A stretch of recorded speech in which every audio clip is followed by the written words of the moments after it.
So now we've done a lot of work. We have identified the nodes in our circuit, we have written the nodal analysis equations, we've solved the nodal analysis equations, and so as a result we've found the node voltages at each of the nodes. So we have V1, V2, and V3. All of that is work that has already been done to this point. By the way, those numbers are the results of the calculation we just did in the previous example. So you would think that the problem is complete. And by the way, this is a place where students sometimes say, I've solved the node voltages, I'm done. But often engineering professors are evil and they ask you to calculate things that aren't the node voltages. And it turns out that this is not hard. Once you've found the node voltages, finding additional voltages and currents within a circuit is actually pretty straightforward. So let's look at an example of how to do this. In the first part of this example, we're going to calculate Vx. And you can see that Vx has as its positive terminal this node, and as its negative terminal it has this node right here. So you'd say, what is the positive terminal? Well, that's V1. And what's the negative terminal? That's V2. And so therefore I can say Vx equals V1 minus V2, which I know all those numbers. 32.55 volts minus 30.36 volts, and that is equal to 2.19 volts. So calculating voltage differences that are not just node voltages is typically just going to be the subtraction or the difference between two node voltages. To show that again, V sub y has as its positive terminal node 1, and it has as its negative terminal node 3.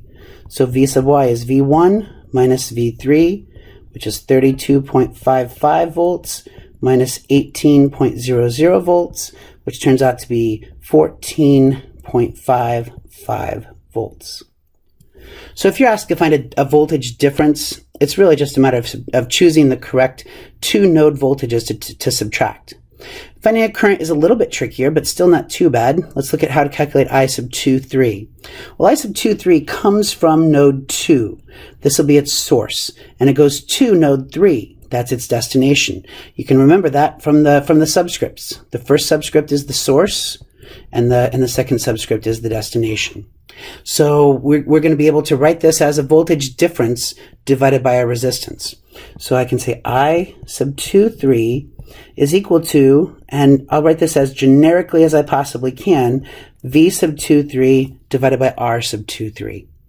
V sub 2, 3 can be broken out as V2 minus V3, and R sub 2, 3 is just the resistance between those two nodes, which is 4 ohms.